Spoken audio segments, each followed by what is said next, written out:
Hi everyone. So, in this lecture, we will be continuing with the past year questions of macroeconomics, and we will be doing 2025 June attempt.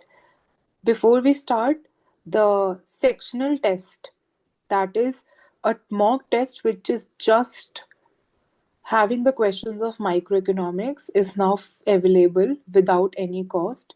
You can check the description box below. So, with that, let's start. The first question with respect to macro in June 2025 attempt is you have to match the following. List one में you are given some concepts and list two में आपको economist के नाम दिए गए हैं जो जिन्होंने ये कॉन्सेप्ट दिए हैं. ये वाले क्वेश्चंस बहुत एलिमिनेशन मेथड से ही ज्यादातर होते हैं बिकॉज पॉसिबिलिटी नहीं होती है कि हमें चारों इकोनॉमिस्ट या सारे कॉन्सेप्ट्स के इकोनॉमिस्ट और उनका कॉन्सेप्ट मैप करना आ जाए. So, my suggestion to approach such questions would be have a look at the concepts. सबसे ज्यादा पॉपुलर पैराडॉक्स ये वाला है. जनरली हो सकता है आपको कोई और पता हो, बट जनरली मैं ज्यादातर बच्चों को मन में लेके ये बात कह रही हूँ कि वाटर डायमंड पैराडॉक्स सबको पता है कि एडम स्मिथ ने दिया था. यहां से मैंने ये स्टैब्लिश कर लिया है कि बी तो पक्का 4 है. मुझे दिख रहा है कि B4 third and fourth option में है, तो मैं 1 और 2 एलिमिनेट कर देती हूँ. मुझे ये दिख रहा है कि दोनों में ही A3 है, तो मुझे A को देखने की जरूरत भी नहीं है, तो मैं C को देखती हूँ. C है वेज एम्प्लॉयमेंट पैराडॉक्स. ये दिया था आपके AC पिगो ने, तो मुझे पता है C is 2. बस मेरे को मेरा आंसर मिल गया है. मैंने आपको एक क्वेश्चन सॉल्व करना सिखाया है, पर अब मैं आपको सारे ऑप्शंस और इकोनॉमिस्ट के बारे में थोड़ा सा बताऊंगी बिकॉज ताकि आप नोट्स बना पाओ अब. सो पैराडॉक्स ऑफ थ्रिफ्ट जो है ये आपके कीन्स ने दिया था 1936 में अपनी बुक में जनरल थियोरी ऑफ एम्प्लॉयमेंट. मैं शॉर्ट फॉर्म लिख रही हूँ, general theory of employment interest and money. Paradox of thrift ने ये बोला था कि अगर हर इंसान सेव करने लग जाता है तो आयरनी है इसकी सब सेव कर रहे हैं ताकि उनका पैसा बढ़े, बट पूरी इकोनॉमी में जब सब लोग सेविंग्स करने लग जाते हैं तो फिर पूरी इकोनॉमी का एक्चुअली एग्रीगेट आउटपुट गिर जाता है. सब लोग सेव कर रहे हैं, कोई कुछ खरीद नहीं रहा, तो इनकम फ्लो नहीं हो रही है, चीजें नहीं बन रही है, एंड अल्टीमेटली सबकी अपनी खुद की इनकम गिर जाती है. So that is the paradox thing कि इंटेंशन तो है सेविंग्स करके पैसे बढ़ाएंगे, बट सब अगर पैसे बढ़ाने के लिए सेव करते हैं और कोई कुछ स्पेंड नहीं कर रहा है तो अल्टीमेटली आपके पास भी पैसा नहीं आ रहा है. Water diamond paradox was given by Adam Smith in 1776. इसमें ये था कि पानी डायमंड से ज्यादा एसेंशियल है बट फिर भी पानी डायमंड से सस्ता है, तो यूजफुलनेस से प्राइस डिसाइड नहीं होता है, ये पैराडॉक्स था.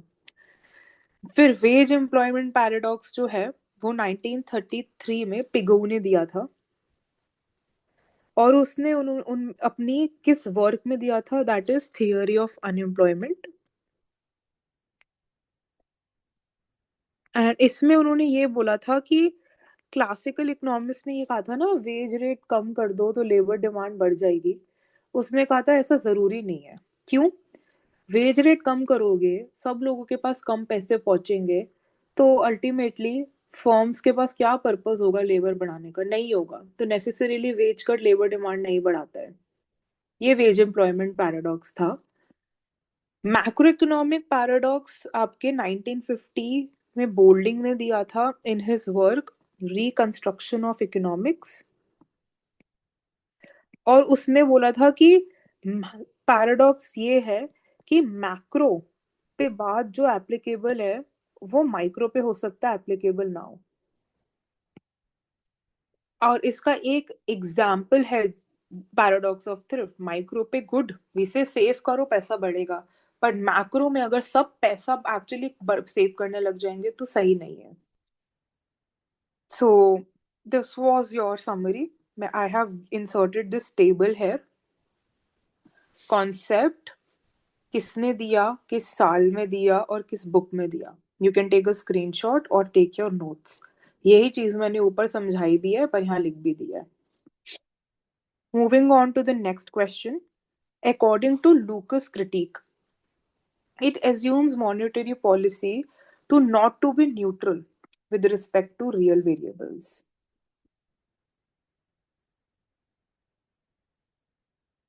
आप इसमें कैसे, आपको इस क्वेश्चन में लूकस क्रिटिक की बातों को बताना है. उसने ये तो ये फर्स्ट स्टेटमेंट ये कह रही है कि मॉनेटरी पॉलिसी रियल वेरिएबल्स के रिस्पेक्ट में न्यूट्रल नहीं होती. मतलब न्यूट्रल नहीं होती मतलब वो रियल वेरिएबल्स को इम्पैक्ट करती है. बट लूकस क्रिटिक ने क्या बोला था कि नहीं करती है. लूकस क्रिटिक एंड रैशनल एक्सपेक्टेशंस के ही कॉन्सेप्ट के बारे में बात करते हैं. एंड लूकस क्रिटिक का कोर आइडिया ये है कि इकोनॉमी में जब पॉलिसी चेंज होती है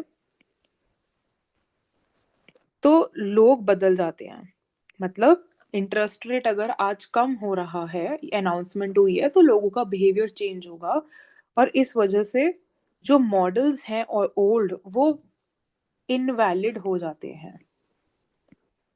क्यों इनवैलिड होते हैं? क्योंकि लोग समझदार हैं, इंफॉर्मेशन रखते हैं और अपना बिहेवियर चेंज कर लेते हैं. इस सबको मन में रखते हुए अब फर्स्ट स्टेटमेंट पढ़ो. Monetary policy not to be neutral. नहीं, न्यूट्रल है क्योंकि लोगों ने अपने मॉडल बदल लिए हैं और वो पॉलिसी का इम्पैक्ट अपने ऊपर नहीं आने देंगे. तो ये स्टेटमेंट गलत है. Drifting coefficients can make macro econometric models more reliable. Exact opposite. Coefficient बदल जाते हैं तभी तो ऑलरेडी एग्जिस्टिंग कोएफिशिएंट्स गलत बात ही बताते हैं. ऑलरेडी कोई एग्जिस्टिंग एफिशिएंट बोल रहा है y equals to 2x. Policy के आने के बाद y equals to 3x equation हो गई है. तो ये ड्रिफ्ट होने की वजह से y इक्वल्स टू 2x अब कम रिलायबल है ना. पर ये कह रहा है मोर है. नहीं है. ये जो इक्वेशन है, आप प्लीज इसको मैथ्स के टर्म्स में मत सोचना. इसका मतलब ये है कि अगर x वेरिएबल का और y से कुछ रिलेशन है तो पॉलिसी चेंज होने के बाद वो चेंज हो जाता है. Third point, Keynesian models correctly consider the impact of policies on future expectations. इसने कीन्स पे ही अटैक करा था और बोला था that no, Keynesian policies लोगों समझती हैं कि लोगों को कुछ आता ही नहीं है और इसीलिए वो बोलता है कि पॉलिसीज इफेक्टिव होती हैं. राइट. तो इसने बोला था कि गलत बात है ये. Fourth point, the stability of coefficients of models are important for policy predictions. यही तो पूरी बात है कि पैरामीटर्स मॉडल के इतने स्टेबल होने चाहिए कि सारी पॉलिसी चेंजेस होने के बाद भी आपकी पॉलिसी वो तभी सही प्रिडिक्ट कर सकते हैं अगर वो स्टेबल होंगे. तो fourth is point is our answer. ठीक है. Question 75. Which of the following are effects of increase in government spending on ISLM in closed economy. सबसे पहले इफ ये पढ़ो, effect of government spending increase. तो मतलब ये कह रहा है आपका आपका अगर IS कर्व सबसे पहले देखते हम बना लेंगे ताकि हम कोई मिस्टेक ना करें. ये आपका IS है, ये आपका LM है. उसने कहा गवर्नमेंट एक्सपेंडिचर बढ़ गया है तो ये आपका IS डैश है. अब स्टेटमेंट्स पढ़ते हैं. Increase in income by multiplier times government expenditure. Yes, आपकी अगर इनकम इतनी थी,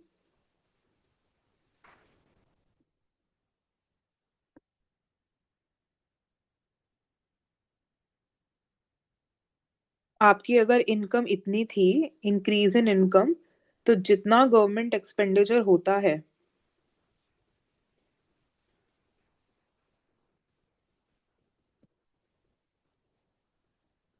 Just give me a second.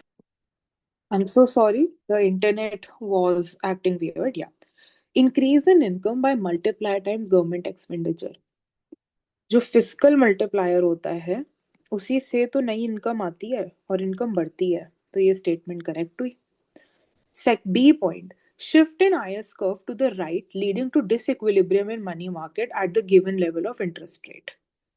ये देखो, वो ये बोल रहा है कि IS के शिफ्ट होते ही जो ये इकोनॉमी में जो ये इंटरेस्ट रेट है, IS के शिफ्ट होते ही यहाँ पे LM कर्व तो नहीं लाई कर रहा. ये वाला जो A पॉइंट है, इस पॉइंट पर आप LM कर्व के राइट पे हो. इस पॉइंट पे यहाँ पे मनी डिमांड ज्यादा है, राइट? तो डिसइक्विलिब्रियम हो गया. वो उस डिसइक्विलिब्रियम की वजह से ही तो ये इंटरेस्ट रेट बढ़ना शुरू हो जाता है. Any point two the right of LM has more money demand, क्योंकि आउटपुट यहाँ ज्यादा इस एरिया में ज्यादा है. जब ये मनी डिमांड ज्यादा होती है मनी सप्लाई से, इंटरेस्ट रेट बढ़ने लग जाता है और तभी हम इक्विलिब्रियम में ए से इस पॉइंट पे मूव करने भी लगते हैं. तो ये स्टेटमेंट सही है. Quantity of money demand, I am sure ये सी होगा. Quantity of money demand will be higher. वही जो मैंने बोला, सो सॉरी, ए पॉइंट पे मनी डिमांड ज्यादा है, तो ये बात भी सही है. D says interest rate will decrease. Interest rate तो बढ़ रहा है, ये देखो यहाँ पर आ रहा है, तो ये जो बात है ये बात गलत हो गई. Private investment will increase leading to increase in aggregate demand. Aggregate demand बढ़ती तो है, पर इस इंटरेस्ट रेट के बढ़ने की वजह से इन्वेस्टमेंट कम हो जाती है. ये कह रहा है इंक्रीज, तो ये गलत है. आंसर इज ABC, ये रहा. अब क्या हमें सारी स्टेटमेंट्स पढ़ने की जरूरत थी? मैंने पढ़ाई क्योंकि मैं पास्ट ईयर्स पढ़ा रही हूँ, बट अगर हम एग्जाम में होते तो हम कैसे करते? ऐसे हम बोलते हमने ए स्टेटमेंट पढ़ लिया है, तो डेफिनेटली हमें ऐसा ही ऑप्शन चुनना है जिसमें ए है, और हमारे पास आंसर आ जाता. अगर आप ए स्टेटमेंट के बारे में श्योर नहीं हो, तो आप ये तो श्योर हो कि डी तो पक्का ही नहीं हो रहा. ISLM में ये बात तो बिल्कुल क्लियर है कि इंटरेस्ट रेट इंक्रीज ही हो रहा है, डिक्रीज नहीं हो रहा. तो जिस ऑप्शन में डी नहीं है वो ऑप्शन है, वो भी 3 है. सारी स्टेटमेंट्स नहीं भी समझ आ रही तब भी एक भी आ रही है, तो हम चांस है कि हम आंसर कर पाएंगे. Next. Which of the following are not an assumption of policy ineffective? Ineffective proposition. Policy ineffectiveness बेटा हमेशा रैशनल एक्सपेक्टेशंस, जो कि आपके new classical school of thought है, उससे एसोसिएटेड है. तो ये बात तो हमेशा अब मन में बिठा ही लो कि न्यू क्लासिकल रैशनल, थोड़ा सा कीवर्ड्स को और कॉन्सेप्ट्स को बिठाओ. क्यों इनफेक्टिवनेस है, ये मैंने आपको लास्ट लेक्चर में एक रेपो रेट के एग्जांपल से अच्छे से समझाया है कि जब हम रैशनली प्रिडिक्ट कर लेते हैं क्या होने वाला है तो पॉलिसी फेल हो जाती है. तो which are not assumptions of policy effectiveness proposition? Rational expectation वो है, वो assumption है, पर क्वेश्चन पूछ रहा है क्या नहीं है. तो अगर सिंस रैशनल एक्सपेक्टेशन है मतलब ये आंसर तो नहीं है. Policy changes are not anticipated. That is not an assumption. क्यों? रैशनल एक्सपेक्टेशंस अज्यूम करता है कि सबको पॉलिसी चेंजेस पता होते हैं. तो अगर यहाँ नॉट नहीं होता तो ये assumption ट्रू है. अब ये assumption अनट्रू है और हमसे अनट्रू बात ही पूछ रहा है, मतलब ये आंसर ठीक है. Economic agents have full information, ये assumption है. सिंस ये assumption है तो ये आंसर नहीं है क्योंकि नॉट पूछा जा रहा है. Nominal variables influence economic decision, ये assumption है. पॉलिसी चेंज होती है तो इकोनॉमिक डिसीजन चेंज होता है, ये assumption है हमारी. तो अगर ये assumption हमारी है, इसका मतलब ये आंसर नहीं है. Output and employment are at their natural level.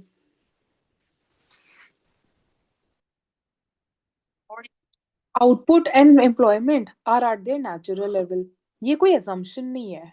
ये मॉडल का आउटकम और प्रिडिक्शन है, मतलब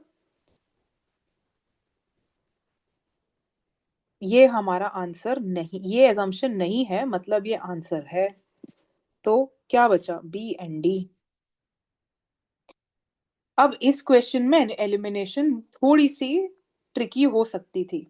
अगर आपको पक्का पता है कि बी मेरा आंसर है, तो बी तो तीन ऑप्शन, दो ऑप्शंस में रिफ्लेक्ट कर रहा है। बट हमें ये भी पता है कि हमारा ए हो ही नहीं सकता, तो हमने एलिमिनेट करा और वन निकाल लिया।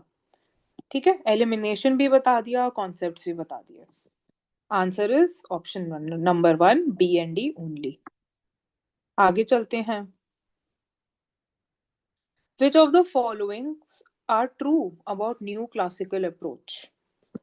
The main protagonist was Lucas Jr. Yes, Lucas critique, neoclassical, rational expectations.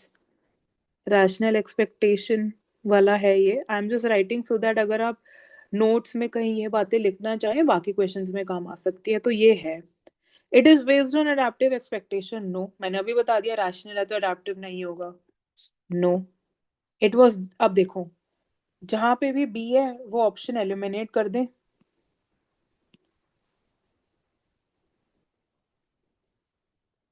तो बस आंसर तो आ गया। एग्जाम में ऐसे करना, पर अब मैं पूरा पढ़ाऊंगी क्योंकि हम पढ़ रहे हैं। It was developed during 1950s। This is false. New classical approach 1970s में आई थी। इसका आंसर है rational. Complete wage price and flexibility, yes. Classicals ने बोला ना सब एडजस्ट हो जाता है, सबको सब कुछ पता होता है, नॉमिनल वेरिएबल्स एडजस्ट हो जाते हैं। Flexibility. Difference between actual and expected prices और रैंडम एरर। क्लास में मैंने आपको क्या बताया था कि न्यू क्लासिकल में, रैशनल एक्सपेक्टेशन में, एक्सपेक्टेशन और जो चीज रियलिटी में हुई है उसका डिफरेंस बहुत रैंडम होता है, क्योंकि वो अनप्लान्ड अनएंटिसिपेटेड होता है। यही बात लिखी है, तो ये स्टेटमेंट सही है। कॉन्सेप्चुअली भी आंसर हो गया है, एलिमिनेशन से भी हो गया है, we can move forward. If the value of the Keynesian investment multiplier is 4, then which one of the following will be the corresponding saving function? बहुत सिंपल है बेटा। Keynesian का जो ये इन्वेस्टमेंट मल्टीप्लायर है, इसका फॉर्मूला होता है 1/1 - MPS, या फिर 1/1 - MPC। तो मैं ये कह सकती हूँ कि सिंस सेविंग्स फंक्शन दिए हैं, तो मैं एमपीएस को अपने फॉर्मूले में लेके चलूंगी। तो 1/MPS बोल रहा है 4 है, मतलब एमपीएस 0.25 है। ठीक है, ऐसा सिर्फ थर्ड फंक्शन में हो रहा है। मेरा आंसर इज ऑप्शन 3। ठीक है, question number 111। According to classical economics, an increase in government deficit leads to a shift in demand for loanable fund to the right। जब गवर्नमेंट डेफिसिट स्पेंडिंग बड़ी है, मतलब जी बड़ा है, राइट, तो इस वजह से इकोनॉमी में इंटरेस्ट रेट आपका बढ़ जाएगा।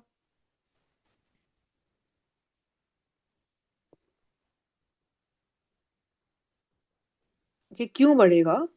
क्योंकि जब इकोनॉमी में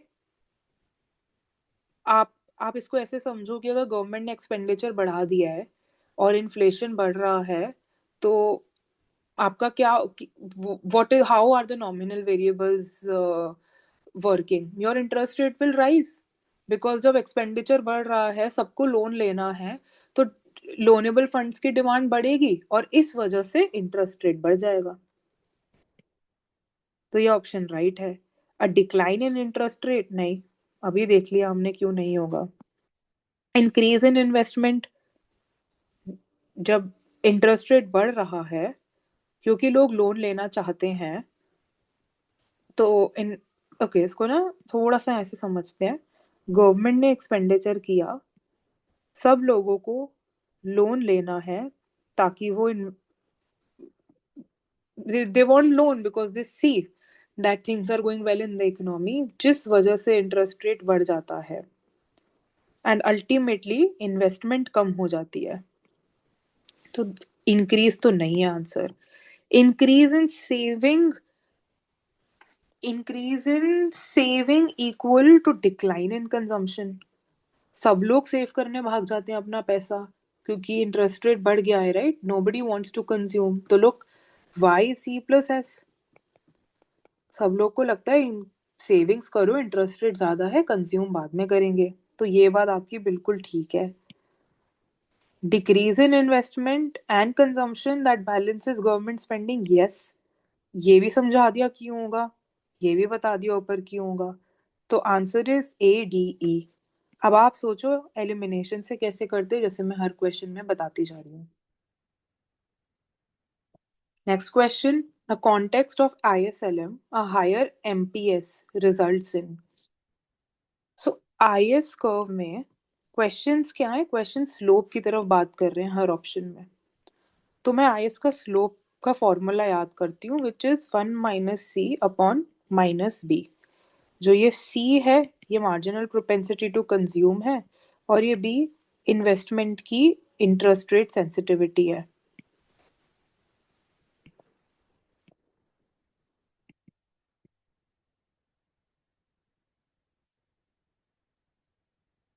तो इंटरेस्ट रेट सेंसिटिविटी जो है, just give me a second, I would like to also add something to this question. Government deficit spending हो ही इसलिए रही है क्योंकि गवर्नमेंट लोन लेके कर रही है, और इस वजह से भी लोनेबल फंड्स की डिमांड बढ़ी है, और इस वजह से इंटरेस्ट रेट बढ़ गया है, और इस वजह से इन्वेस्टमेंट कम हो गई है। Just wanted to get this clarification. Coming back to what we were discussing, so question कह रहा है मार्जिनल प्रोपेंसिटी टू स्पेंड बढ़ हायर है, मतलब ये जो सी है ये बढ़ रहा है, मतलब न्यूमेरेटर कम हो रहा है। कैसे?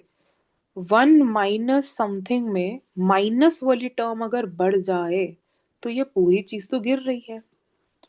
जब ये पूरी चीज गिर रही है, अगर मैं, तो मॉड लेते हैं स्लोप का। मॉड मतलब मुझे नेगेटिव साइन से मतलब नहीं है, मेरे को सिर्फ स्लोप की एब्सोल्यूट वैल्यू से जानना है।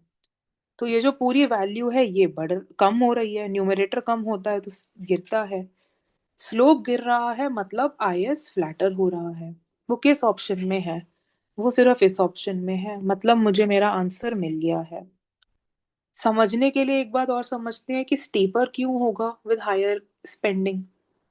आपका एग्रीगेट डिमांड ऐसा ही तो दिखता है।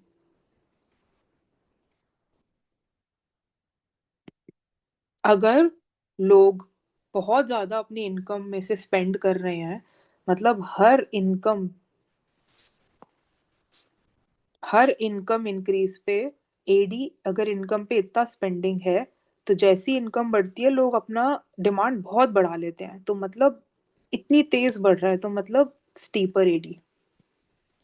तो steeper AD and flatter IS are synonymous. ये थोड़ा सा मन में बिठाना। Next question, in the context of classical economics, an increase in money supply causes।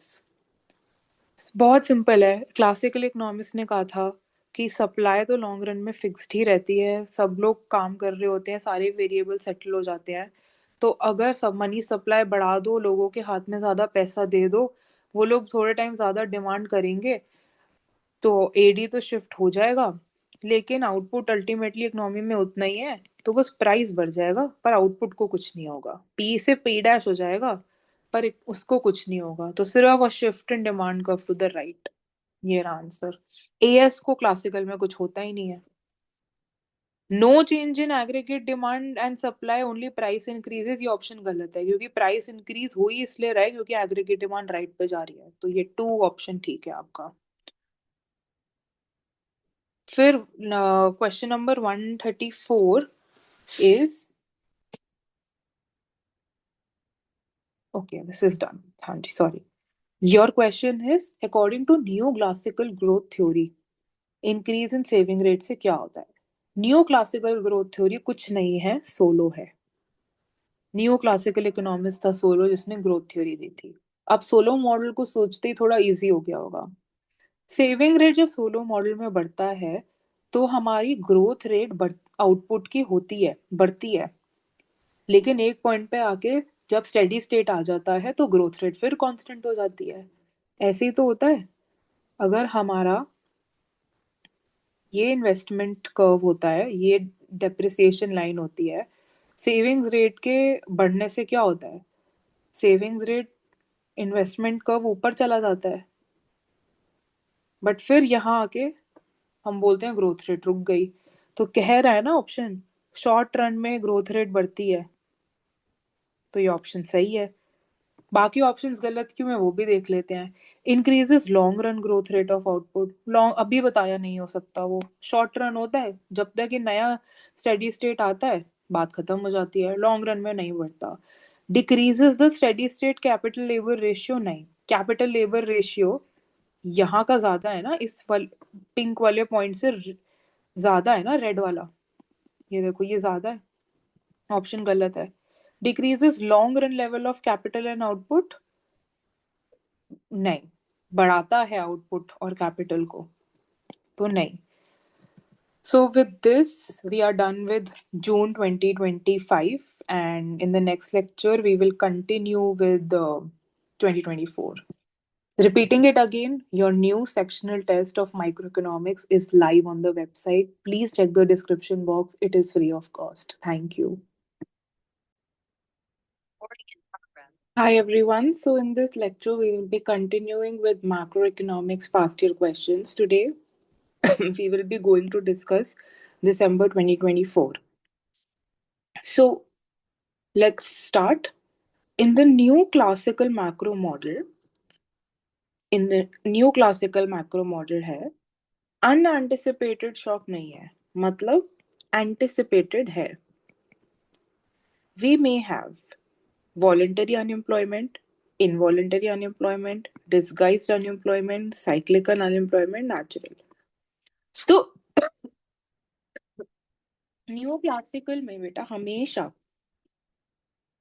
आपका जब भी कुछ एंटिसिपेटेड है, इट मीन्स इकोनॉमी में हमेशा इक्विलिब्रियम रहता है, बिकॉज सबकी एक्सपेक्टेशंस परफेक्टली शिफ्ट होती हैं, तो सब जो सोचते हैं वही होता है।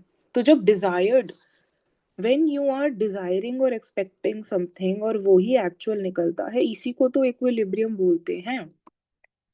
तो अगर आपके इकोनॉमी में एंटिसिपेटेड शॉक है, बस आपने एंटिसिपेट कर लिया है, तो अनएम्प्लॉयमेंट वॉलंटरी ही होगी। ऐसे नहीं होगा कि लोगों ने सोचा उन्हें काम मिलेगा और फिर नहीं मिला। लोगों ने सोचा उन्हें काम नहीं करना और इसलिए उनके पास काम नहीं है। That is what voluntary unemployment is. ऐसा नहीं हो रहा है कि आप इनवॉलंटरी अनएम्प्लॉयमेंट क्या होता है, you wanted to but you can not. ऐसा न्यू क्लासिकल या रैशनल एक्सपेक्टेशंस में होता ही नहीं है। So new classical macro model ने रैशनल एक्सपेक्टेशन ही तो दिया था। इसमें ऐसा होता ही नहीं है कि एंटिसिपेट कुछ करो और फिर वैसा नहीं होता। तो जब आपको ऐसा नहीं हो सकता कि इफ यू वांट वर्क तो नहीं है, you will manage your expectations and you will get work. So voluntary unemployment हो सकता है, इनवॉलंटरी नहीं होगा। अब हमें पता है कि 2 और 3 तो एलिमिनेट हो गए क्योंकि ए तो पक्का आंसर है, राइट। डिसगाइज्ड अनएम्प्लॉयमेंट, ये कॉन्सेप्ट लेबर इकोनॉमिक्स का है, ये यहाँ पर आता ही नहीं है, इसकी बात ही नहीं करते। साइक्लिकल अनएम्प्लॉयमेंट नहीं।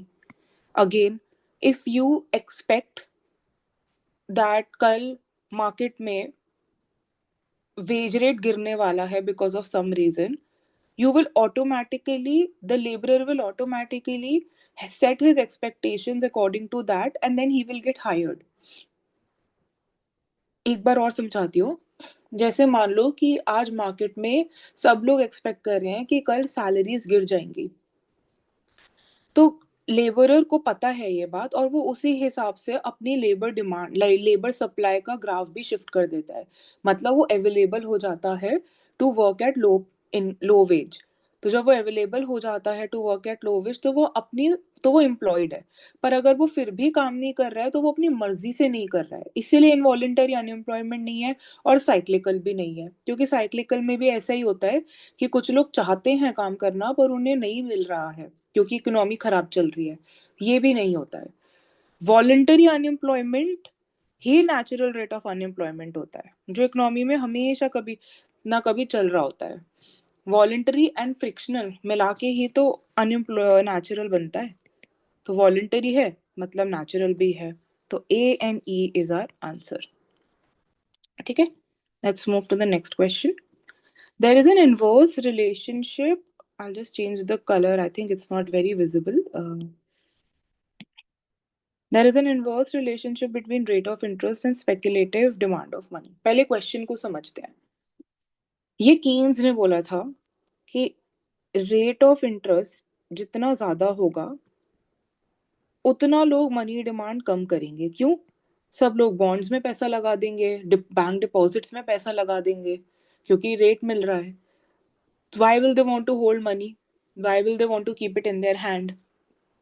वहीं सिमिलरली इंटरेस्ट रेट कम होगा तो सबको लगेगा इससे अच्छा तो खर्चा ही कर लो, पैसा बैंक में रख के भी क्या ही मिल रहा है। तो ये इनवर्स रिलेशनशिप कौन सी हाइपोथेसिस की वजह से, हमें ये सोचना है। फर्स्ट ऑप्शन एडाप्टिव, ये सिर्फ पास्ट एरर्स की बात करता है कि हम अपने एरर्स को रिपीट करते हैं, तो ये ऑप्शन तो बिल्कुल भी नहीं है। Regressive expectation hypothesis, regressive expectation hypothesis का मतलब ये है कि हम सोचते हैं कि कोई चीज अपनी नॉर्मल सी पे आ जाएगी। अगर इंटरेस्ट रेट आज बहुत ज्यादा है तो कल को वो कम हो जाएगा। राइट, सो आज ही पैसा बैंक में लगा दो, कल रिटर्न नहीं मिलेगा। और अगर आज इंटरेस्ट रेट कम है तो कल वो बढ़ जाएगा, नॉर्मल पर आ जाएगा, अभी पैसा मत लगाओ। तो ये रिग्रेसिव की जो डेफिनेशन है वो इस मैकेनिज्म से बहुत मीट कर रही है, तो आंसर तो मिल गया। बाकी ऑप्शंस भी देख लेते हैं कि वो क्यों नहीं है। Rational expectations is all about having the perfect insight where your errors are just random. इस बात का इससे कोई मतलब नहीं है। We have no relationship with errors being random to this mechanism. So ये ऑप्शन भी गया। Relative wage hypothesis is purely a labor economics concept, has nothing to do with money demand or interest rate. So बहुत ही clearly eliminated है। Moving on, again concept है, match करना होगा हमें। So इसमें the trick is to just know at least one or two and there is no other logic as such. तो आप पहले खुद फिगर आउट करो आपको कौन सी वाली हाइपोथेसिस या कॉन्सेप्ट बहुत फेमिलियर है। For me it's B, so I will teach it from that way. I am seeing cash balance approach, I know कि ये अल्फ्रेड मार्शल ने दिया था। हो सकता है you are sure about C, organic composition of capital, so you can start thinking from there. I am just teaching you how you can think. So cash balance approach Alfred Marshall ने मुझे पता है पक्का दिया था। सो मुझे तो मेरा आंसर मिल गया क्योंकि B3 सिर्फ इस ऑप्शन में है। ठीक है, तो अब लेट्स से आप में से बहुत लोग होंगे जिन्हें ये नहीं पता था। वो कह रहे हैं हमें ये नहीं पता, हमें पता है life cycle hypothesis Modigliani ने दिया था, हमें ये पता है।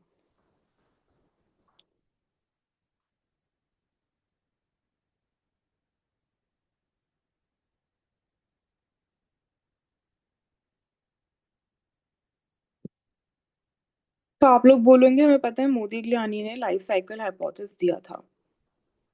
ठीक है, तो आप बोलोगे ये रहा option. Now the thing is बेटा, इसमें एक्चुअली कोई सही ऑप्शन है ही नहीं and I tell you how. Life cycle hypothesis Modigliani ने दिया था in the year 1950s. I'm just telling you this so that you can make your notes. Cash balance approach Alfred Marshall ने दिया था इन 1900s। इसने ये Fisher ने बोला था कि people hold money for transactions. इसने ये बोला लोग स्टोर ऑफ वैल्यू के लिए भी रखते हैं, इसने ऐसे मॉडिफाई करा था।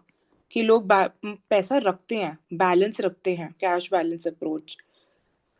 उसके बाद ऑर्गेनिक कंपोजिशन ऑफ कैपिटल आपके कार्ल मैक्स ने दी है, C1।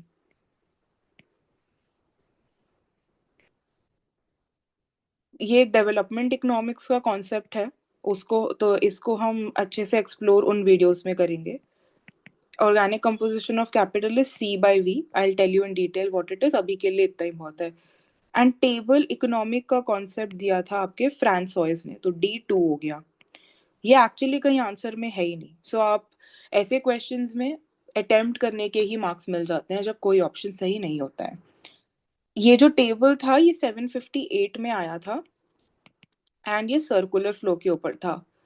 इससे ज़्यादा डिटेल में जाने की इस कॉन्सेप्ट में ज़रूरत नहीं है, बिकॉज टेक्निक ऐसे मैच द फॉलोइंग से बियॉन्ड ये क्वेश्चन नहीं देखा गया है। ठीक है, so let's move on. Given the following statements which ones are correct. पहला statement, GDP is devoid of all double counting. Yes, ideally ideally GDP में डबल काउंटिंग नहीं होती है। हम जब वैल्यू एडेड मेथड भी लगाते हैं तो हम हमेशा जो वैल्यू ऐड होती है हम उसको ही ऐड करते हैं। For example, if I am adding, ये लेट्स से ये ब्रेड है, ये कंज्यूमर ब्रेड लेता है, ये और ये बनाई बेकर ने थी, और बेकर ने फार्मर से आटा लिया था। या तो एक तरीका है मैं सिर्फ इस ब्रेड को जीडीपी में काउंट कर लूं, बट अगर मैं हर इंसान की इनकम कैलकुलेट प्रोडक्ट ऐड कर रही हूँ, फार्मर का आटा, फिर बेकर ने जो बेचा, तो बेकर ने जो बेचा उसमें तो आटे की वैल्यू है ना। तो अगर हम इस तरीके से चलते हैं कि हम फार्मर बेकर कंज्यूमर कर रहे हैं, तो हम सिर्फ ऐसे करते हैं, आटा, बेकर ने सिर्फ उसको बेक करा तो बेकिंग की जो एडिशनल वैल्यू है, और फिर जो भी आगे और इनपुट उसमें लगे होंगे। तो डबल काउंटिंग अवॉइड करने के लिए ही इतना कुछ किया जाता है, तो ये ऑप्शन करेक्ट है। सो 3 और 4 तो बेटा एलिमिनेट ही हो गए क्योंकि उसमें ए नहीं है। Donations are included in national income, not at all. Donation इसीलिए नहीं होता है बिकॉज नेशनल इनकम कैलकुलेट ही इसीलिए की जाती है सो दैट यू नो कितना प्रोड्यूस हो रहा है उस साल। एंड डोनेशन का तो मतलब ये है कि डोनेशन का मतलब तो ये है कि आपने बस पैसा दे दिया है, कुछ बन थोड़ी रहा है। ठीक है। Alms are included in personal income. Alms are basically charity. तो ये भी नहीं होता है।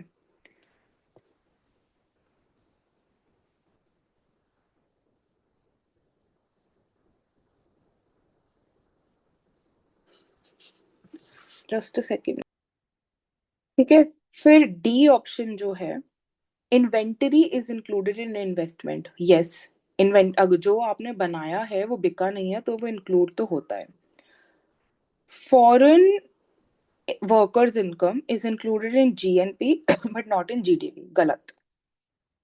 फॉरेनर जो यहाँ काम कर रहे हैं, जैसे मान लो ये इंडिया की बाउंड्री है और अगर यहाँ फॉरेनर्स हैं, हम इनकी इनकम कैलकुलेट करते हैं जब हम ये निकालते हैं कि हमारे डोमेस्टिकली कितना बन रहा है, पर वो हमारे नेशनल्स नहीं है, तो जीएनपी में कैलकुलेट नहीं होता है, जीडीपी में होता है। बट क्वेश्चन स्टेटमेंट कह रहा है not in GDP and included, तो ये स्टेटमेंट गलत है। So ideally answer should be A and D, which is again not in your options. So you would have just attempted and gotten marks here. Then 64th question. According to Real Business Cycle School, ये आपके new classical के school था। ये थोड़ा सा आपको अपने मन में मैप करना पड़ेगा, ताकि क्योंकि न्यू हमें सारे एजम्पशन स्कूल ऑफ थॉट के हिसाब से पता होते हैं। स्कूल ऑफ थॉट मतलब क्लासिकल एक स्कूल ऑफ थॉट था जो प्राइस और वेजेस को एकदम फ्लेक्सिबल समझता था। फिर कीन्स थे, उन्होंने बोला वेज फ्लेक्सिबल नहीं है, प्राइस है। फिर न्यू कीनीशियंस आए, उन्होंने बोला दोनों ही रिजिड हैं। सो माय पॉइंट इज कि जो भी if you know the school of thoughts कि कौन सी थियोरी है, देन इजी हो जाता है assumption सोचना, मार्क करना। So according to new classical, in the absence of supply shock, कोई शॉक नहीं लगा है इकोनॉमी को। अभी हमने जब ये लेक्चर स्टार्ट करा था तो हमने ये समझा था कि न्यू क्लासिकल मतलब हर चीज रैशनल एक्सपेक्टेशन हो रही है, रैशनली एक्सपेक्ट हो रही है, सब कुछ इक्विलिब्रियम में है, और जब तक कुछ अनएंटिसिपेटेड नहीं है। तो ये कह रहा है कुछ अनएंटिसिपेशन नहीं है, तो इकोनॉमी में क्या है? तो there is only, first option से देयर इज इनवॉलेंट्री अनएम्प्लॉयमेंट, हमने पढ़ा था ऐसा नहीं होता है। There is voluntary unemployment, yes ये होता है। एंड थर्ड एंड फोर्थ में जो लिखा है वो बिल्कुल ही अनट्रू है, वॉलेंट्री तो नहीं होता है, नो अनएम्प्लॉयमेंट नहीं होता, ऐसा भी नहीं है, वॉलेंट्री तो होता है। So we have our answer which is option number 2। 65 question, a central bank can increase money supply in an economy by raising cash reserve ratio। आप सोचो, cash reserve ratio is the ratio जो banks को अपने पास reserve की तरह रखना होता है। बैंक्स कीप एज रिजर्व मतलब, if you are depositing 100 rupees into a bank and 10% reserve ratio है, तो उसको 10 रुपए अपने पास रखने पड़ेंगे और बचा हुआ 90 ही वो लोन आउट कर सकता है। तो अगर रिजर्व रेशियो को मैं 10% से 20 कर दूं तो उसको 20 रुपए रखने पड़ेंगे और 80 लोन आउट करना पड़ेगा। तो जितना रिजर्व रेशियो बढ़ रहा है उतना मेरी लोनिंग आउट की कैपेसिटी कम होती जा रही है, मतलब लोगों के पास कम पैसा लोन आउट होके घूम रहा है। और क्वेश्चन पूछ रहा है मनी सप्लाई कैसे बढ़ सकती है, तो रेजिंग कैश रिजर्व रेशियो से तो नहीं बढ़ सकती। I have already got in my answer, क्योंकि ए ऑप्शन सिर्फ थर्ड ऑप्शन में नहीं है, तो आपको आगे पढ़ने की जरूरत ही नहीं थी अगर आप एग्जाम में बैठे थे, बट सिंस हम डिस्कस कर रहे हैं तो हम पढ़ेंगे। By B option, by purchasing government securities from the public.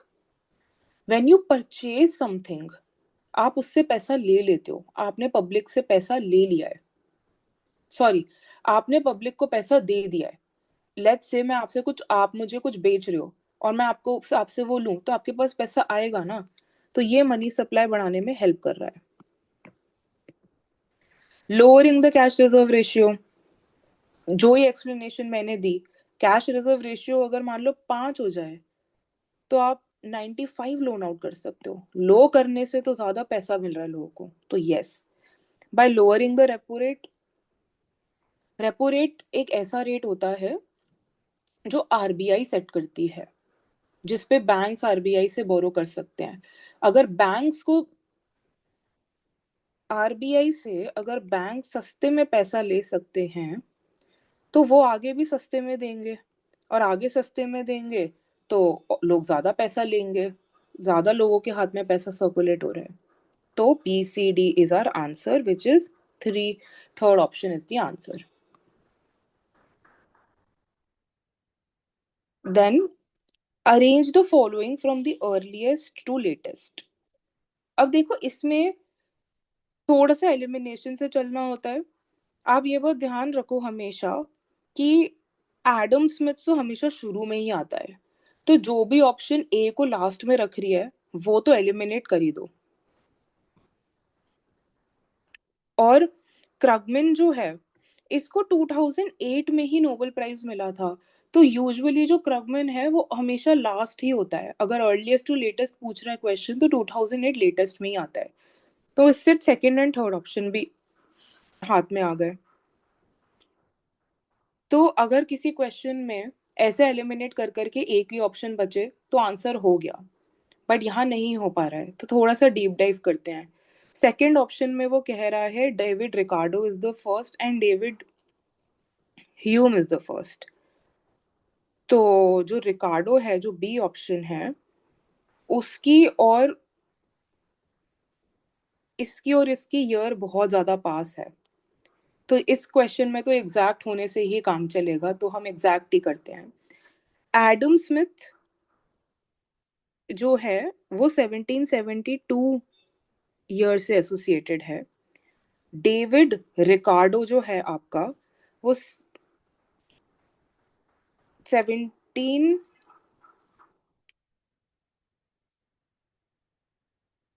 Sorry बेटा 1723, आई एम सो सॉरी,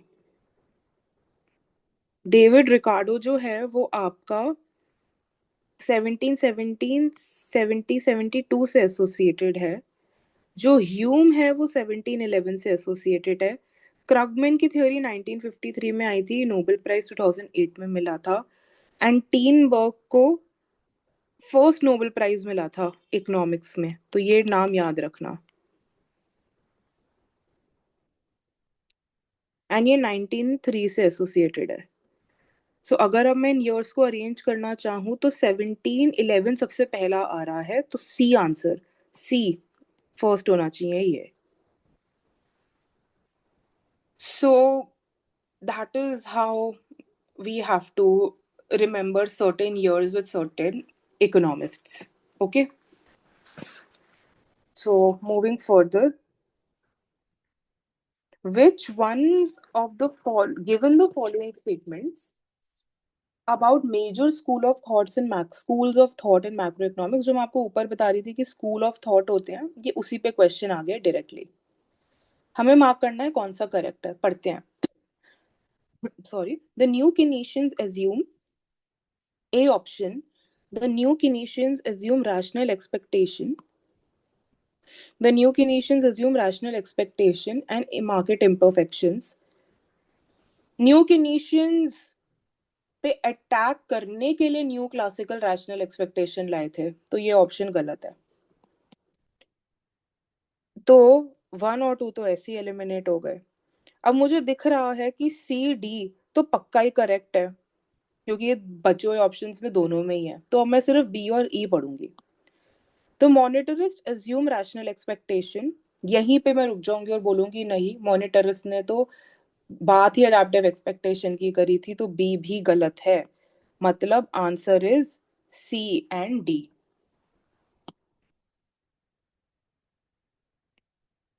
फिर भी पढ़ लेते हैं सारी options. The new classicals assume rational expectation, exactly, और पॉलिसी रेलेवेंस। इन्होंने ये कहा था कि सब रैशनल होते हैं, एज्यूम एक्सपेक्ट सही कर लेते हैं और पॉलिसी इरेलीवेंट हो जाती है, तो ये ऑप्शन बिल्कुल सही है।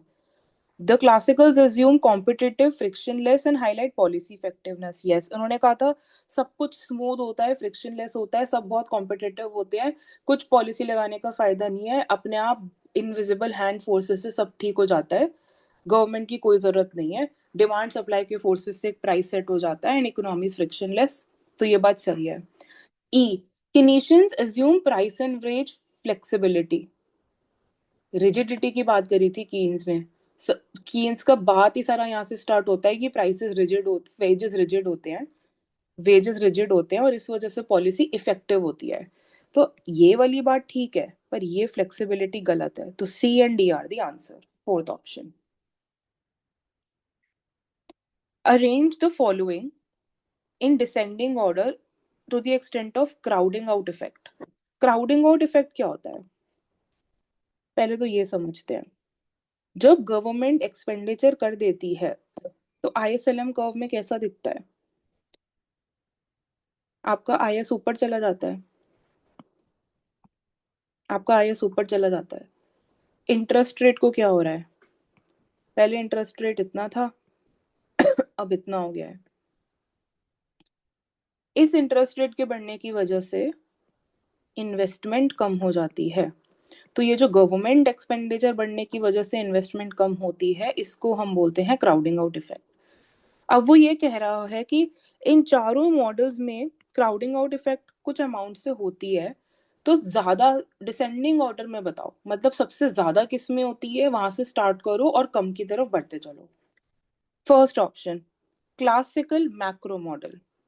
क्लासिकल मैक्रो मॉडल में ना आपका जो एलएम कर्व होता है वो वर्टिकल मानते हैं, क्योंकि इन्होंने बोला था कि जो मनी डिमांड है that is independent of interest rate. अगर इस एक्सिस पे इंटरेस्ट रेट है तो वो ये कह रहे हैं कि इंटरेस्ट रेट से वेरी नहीं करती है मनी डिमांड, मनी डिमांड सिर्फ इनकम पे ही डिपेंड करती है, इंटरेस्ट रेट से उसका कोई मतलब नहीं है। तो अब जो भी इंटरेस्ट रेट होगा, मनी डिमांड को कुछ भी नहीं हो रहा है, सारे इंटरेस्ट रेट्स पे वही मनी डिमांड है, it is just a matter of income. तो वर्टिकल एलएम जब है, और अगर मान लो मेरा आईएस ये है और फिर मेरा आईएस गवर्नमेंट एक्सपेंडिचर होता है और मेरा आईएस डैश ये बन जाता है, तो मेरा इंटरेस्ट रेट बहुत ही ज्यादा बढ़ता है इस केस में। यो बहुत ही ज्यादा बढ़ जाता है, तो फुल क्राउडिंग आउट होती है ए में। सो फुल क्राउडिंग आउट का केस है ये। This is your A case, full crowding out. So I know that जो भी ऑप्शन ए से स्टार्ट हो रही है, क्योंकि डिसेंडिंग ऑर्डर में करना है, वो मेरा आंसर है। सो 2 और 3 एलिमिनेटेड। मुझे पता है बी सेकंड पे ही आना है, मुझे बस डी और सी चेक करने हैं, ठीक है। बट फिर भी हम पढ़ रहे हैं तो हम ऑर्डर में ही चेक करेंगे, क्योंकि ये क्वेश्चन का कॉन्सेप्ट भी इम्पोर्टेंट है।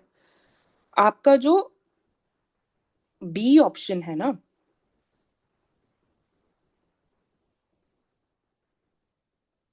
एक मिनट यहाँ लिख लेते हैं, बी ऑप्शन कंप्लीट किनेशियन सिस्टम, इसमें पार्शियल होती है, क्योंकि ये बी वाला यही केस है, तो बी में पार्शियल होती है, फुल नहीं होती, जीरो भी नहीं होती, थोड़ी होती है। एंड आईएसएलएम फ्रेमवर्क की अगर हम जनरल कंडीशंस की बात करें, तो इसमें भी मोर और लेस पार्शियली होती है।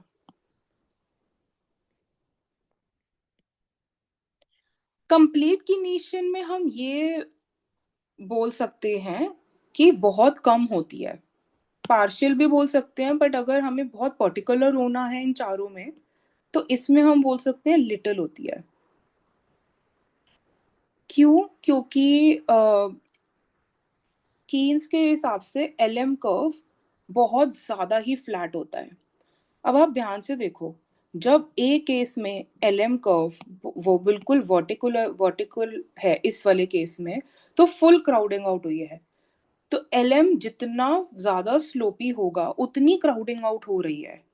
तो एलएम अगर बहुत फ्लैट होगा तो क्राउडिंग आउट बहुत ही कम की तरफ होगी।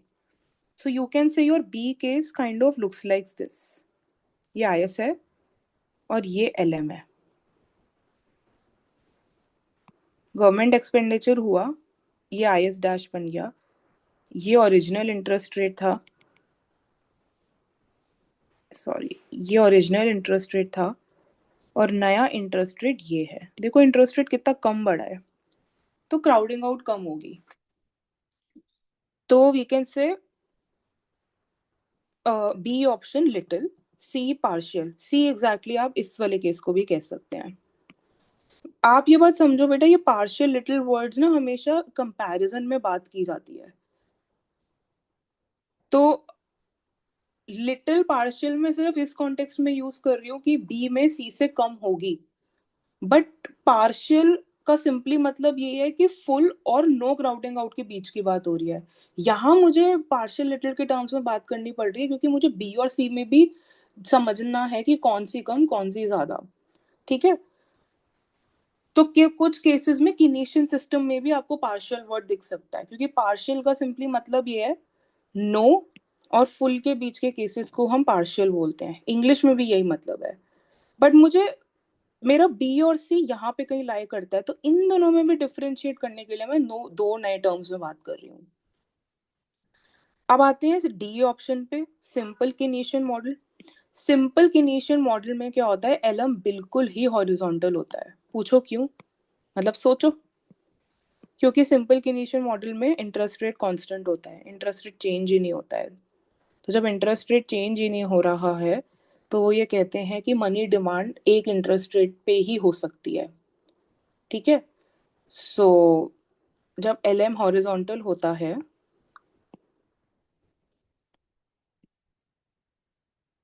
तो क्राउडिंग आउट होती ही नहीं है, no crowding out. So A is full, A is full, A पे फुल हो रही है, डी पे नो हो रही है, मतलब डी लास्ट ऑप्शन है, बी पे लिटिल हो रही है, मतलब बी यहाँ है और सी यहाँ है, तो ए सी बी डी मेरा आंसर है।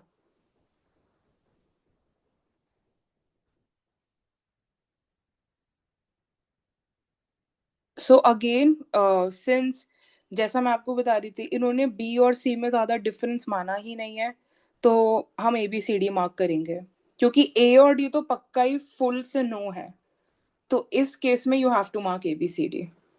But the very ideal correct answer is ACBD, but since वो B और C में ज्यादा डिफरेंशिएट नहीं कर रहे हैं तो उन्होंने ABCD रख दिया है।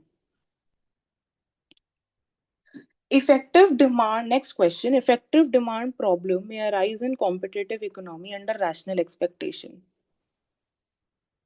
हम ये इतनी बार कर चुके हैं। आंसर इज सिंपली अनएंटिसिपेटेड या अनएक्सपेक्टेड सप्लाई शॉक। प्रॉब्लम ही तब आती है जब कुछ अनएंटिसिपेटेड हो। इफेक्टिव डिमांड प्रॉब्लम का मतलब ये है कि डिमांड उतनी होना जितनी सप्लाई है, मतलब इक्विलिब्रियम। और इक्विलिब्रियम तभी हिलता है जब कुछ अनएंटिसिपेटेड होता है रैशनल एक्सपेक्टेशन में। तो fourth option is our answer. Arrange the introduction of the following concepts in chronological order. आपका जो एडेप्टिव एक्सपेक्टेशन हाइपोथेसिस है, ये फ्राइडमैन ने आपका दिया था 1957 में। ये अब इतनी बार कर चुके हैं कि ये 1957 और Friedman you should remember. relative income hypothesis by Dusenberry was given in 1949। ठीक है। और अगर आपको ये इयर्स नहीं भी पता है, मैं यहाँ पे आपको एक चीज बताती हूँ। Efficiency wage hypothesis was a concept given by new Keynesians. ये सबसे एंड में आए थे। जो ये सी ऑप्शन है, तो जिस भी ऑप्शन में सी लास्ट में दिख रहा है वो जनरली हमारा आंसर होता ही होता है, क्योंकि ये काफी लेट आए थे। बट सिंस मैं आपको क्वेश्चन करा रही हूँ तो मैं आपको सारे ईयर्स बता देती हूँ। जो सी ऑप्शन है ये 1984 में आए थे। Rational expectation by Lucas was in 1972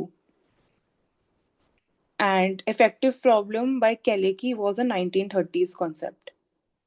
और ये बात ध्यान रखो, ये जो इफेक्टिव डिमांड प्रॉब्लम है ये क्लासिकल्स की थी।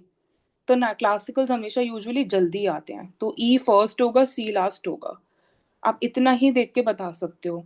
और बेसिकली 2-3 की भी ईयर टाइमलाइन याद हो ना, तो उन्हें ऑप्शंस में देख के कि कौन सा किससे पहले है आप मार्क कर सकते हो।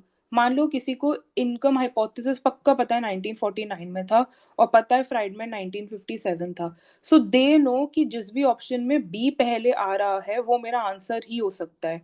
तो वो बोलेगा 1 भी नहीं है, तो 2, 3, 4 उसके पास बच जाएंगे। कुछ भी पता हो, ईयर टाइमलाइन थोड़ा बहुत मिलाओ, आपका आंसर आएगा।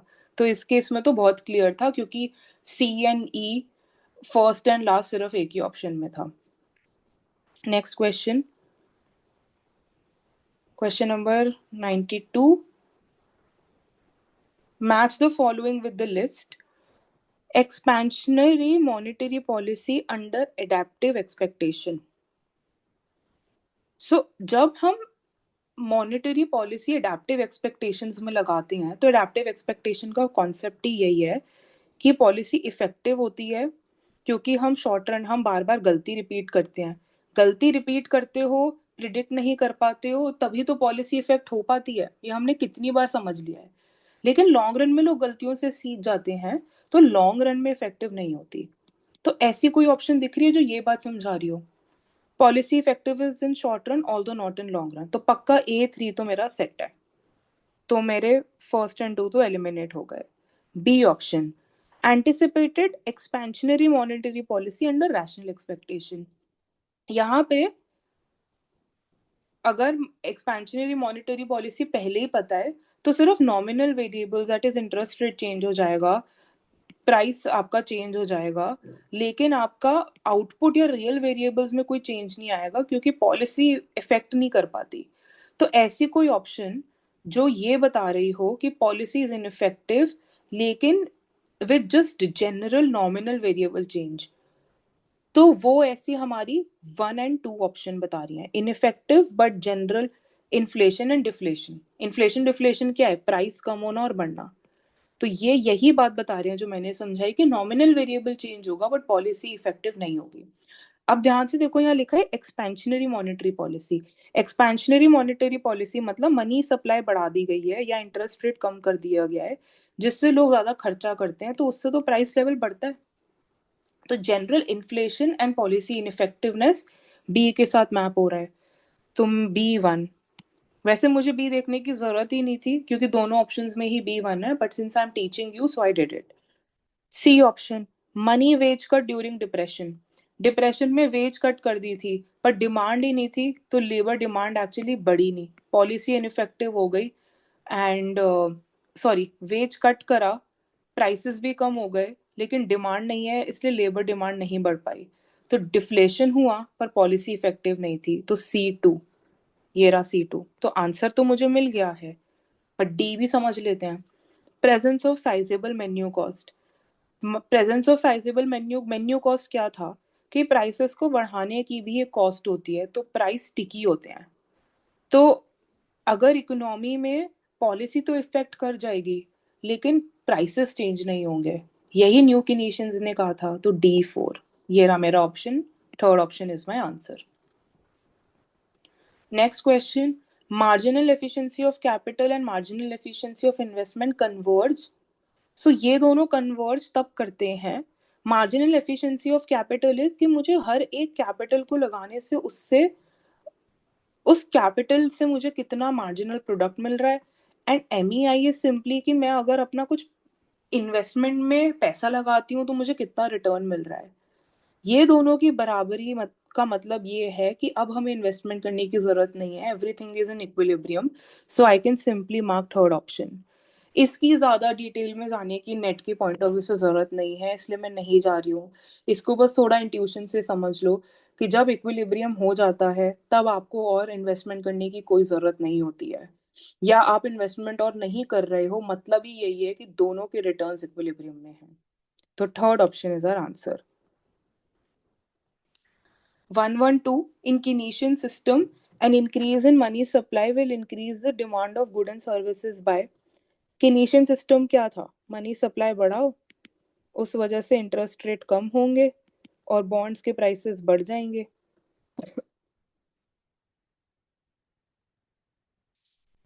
और बॉन्ड डिमांड कम हो जाएगी।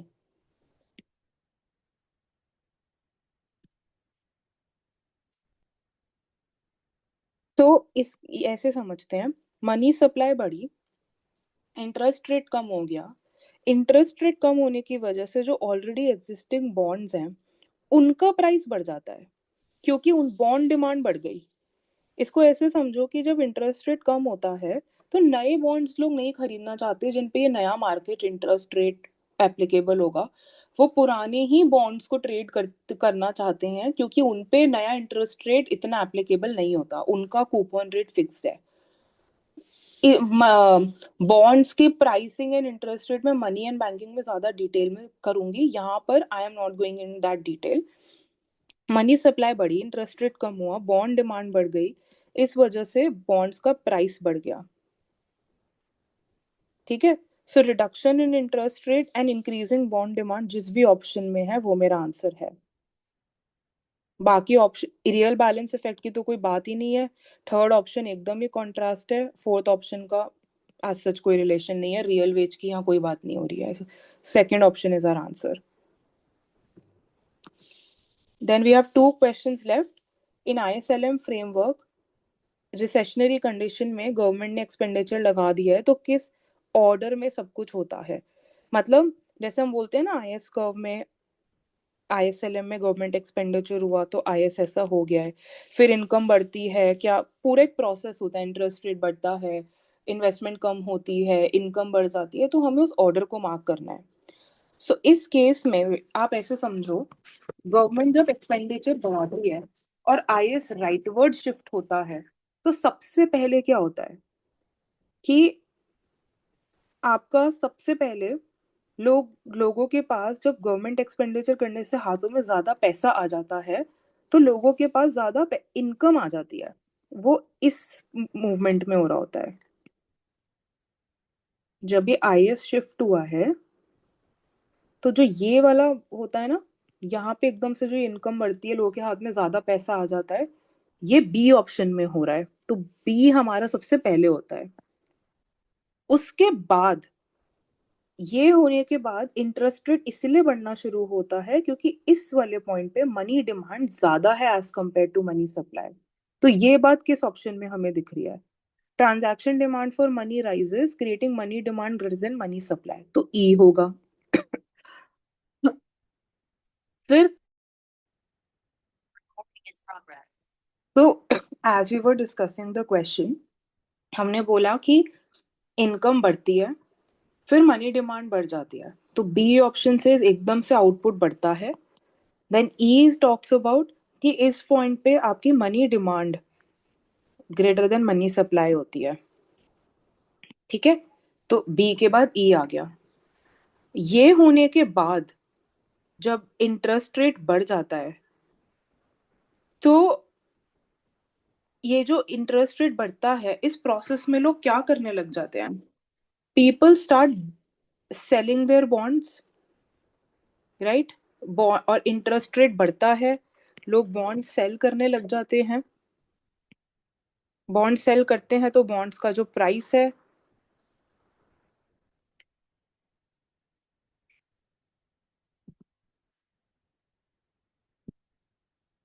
तो जब हम एक ए के पॉइंट पर हैं, ए जैसे पॉइंट पे, इस प्रोसेस में हमें दिखता है हमारा इंटरेस्ट रेट बढ़ता है।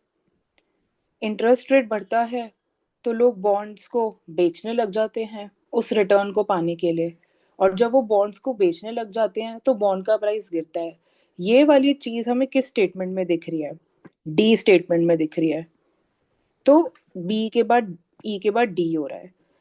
अब आप अगर आपको इसके बाद का मैकेनिज्म नहीं भी आता, आप ध्यान से देखो, डी पे लिखा है रिड्यूसिंग बॉन्ड प्राइस, और ए स्टेटमेंट शुरू होती है as bond price falls, rate of interest rises, reducing investment। तो पक्का बी डी के बाद ए आ रहा है। एंड जब इन्वेस्टमेंट का लेवल कम होता है तो अल्टीमेटली इन्वेस्टमेंट कम होती है और यहां से इनकम यहां पहुंच जाती है, तो ये सी में लिखा है। ये तो B E D A C, second option is our answer. ठीक है, I will just like to summarise it once more since ये क्वेश्चन थोड़ा सा टेक्निकल था। जब आपका गवर्नमेंट स्पेंडिंग बढ़ा, मैं सब कुछ रब करके अच्छे से एक बार बताती हूँ।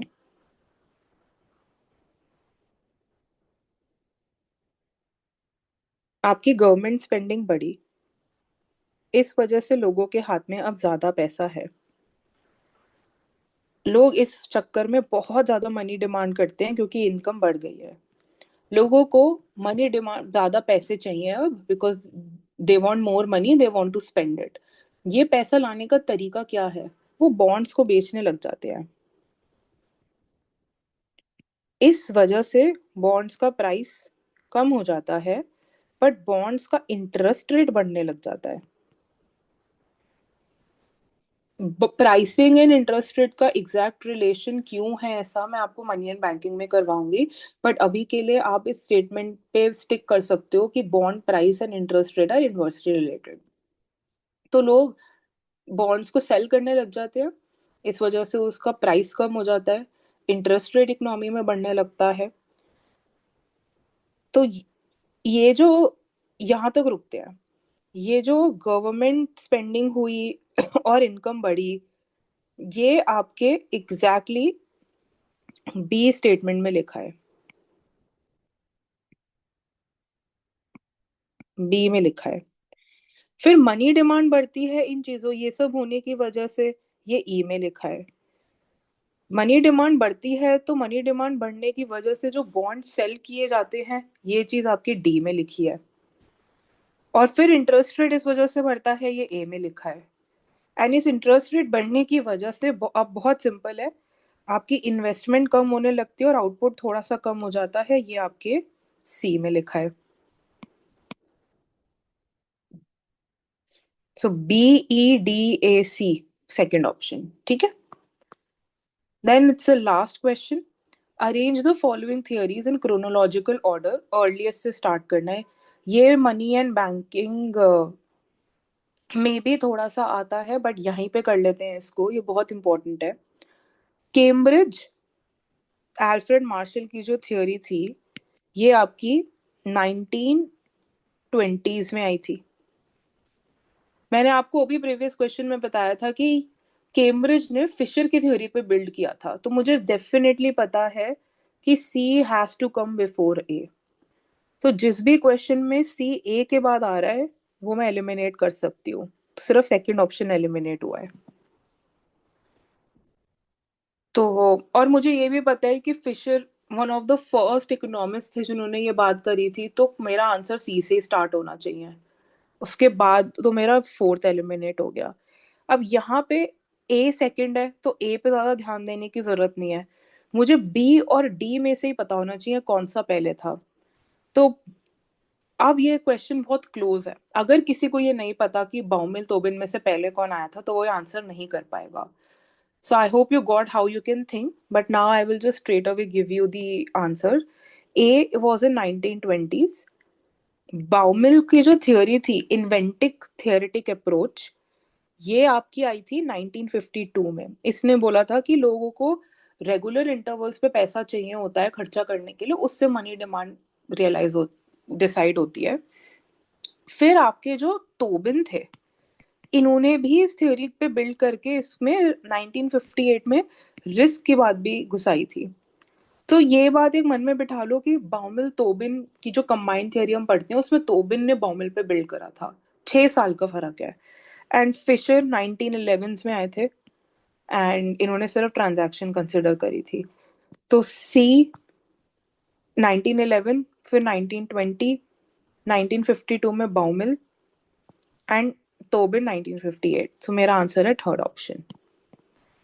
योर होमवर्क इज जितनी भी थियोरीज और इकोनॉमिस्ट्स के हमने ये क्वेश्चन सॉल्व करे हैं, चाहे वो मैच द फॉलोइंग हो, चाहे वो अरेंजमेंट के हो, Google them a bit, understand some context about them and try to make your own notes. Thank you. Hi everyone. So in this lecture, we are still continuing with macroeconomics past years of UGC NET JRF series. We will do August 2024 today. ठीक है? First question. Arrange the following in chronological order starting from earliest to latest. Again, सारे years नहीं पता हूँ, but इतने questions करने के बाद आई थिंक अब हमको ये रट गया है कि Adam Smith one of the earliest economist थे। तो ऐसा ही ऑप्शन मार्क करो जिसमें सी सबसे पहले आ रहा हो। एंड रैशनल एक्सपेक्टेशंस की जो अप्रोच थी वो काफी 70s के अराउंड आई थी, तो वो लेट की तरफ मार्क होगी। सो डी लास्ट में है और सी एडम स्मिथ सबसे पहले है, तो आंसर तो मुझे दिख रहा है, तो इस तरीके से आप सोच सकते हैं। But since we are studying, as I always do, I will give you all the exact years, ताकि एटलीस्ट आप 2-3 ईयर एग्जैक्ट याद कर लो, तो at least you can make some sense from the options. So let's see. जो Phillips curve था वो 1958 में आया था।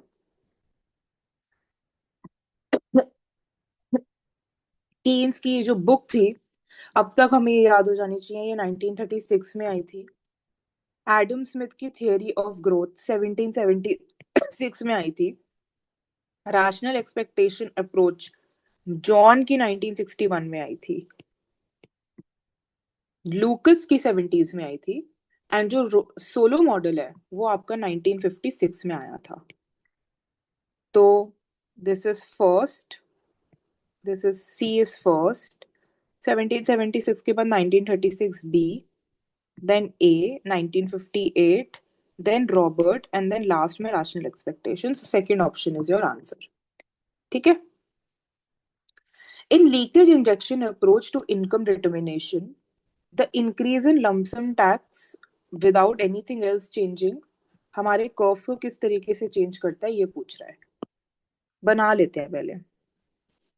अगर एक्स एक्सिस पे इनकम है और वाई एक्सिस पे लीकेजेस और इंजेक्शन मार्क करने हैं, तो सबसे पहले ये समझो कि सेविंग्स और टैक्स जो लीकेज है, सेविंग्स डायरेक्टली इनकम पे डिपेंड करता है। ज्यादा इनकम मतलब आप ज्यादा सेव कर सकते हो, एंड इनकम टैक्स ज्यादा इनकम पे ज्यादा पे करते हो। तो आई कैन से मेरी जो सेविंग्स प्लस इन्वेस्टमेंट की लाइन है वो अपवर्ड स्लोपिंग होगी। लेकिन इस सिंपल वर्ल्ड में इन्वेस्टमेंट और गवर्नमेंट स्पेंडिंग जो है वो गिवन होती है, वो इनकम का फंक्शन नहीं होती है, आउटपुट का फंक्शन नहीं होती है, तो वो एक हॉरिजॉन्टल लाइन होती है।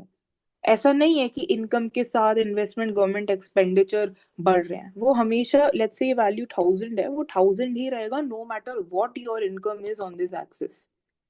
तो दिस इज योर G+I वाली लाइन। तो basically this is your injection and this is your leakage. ठीक है, so question is saying lump sum tax बढ़ रहा है।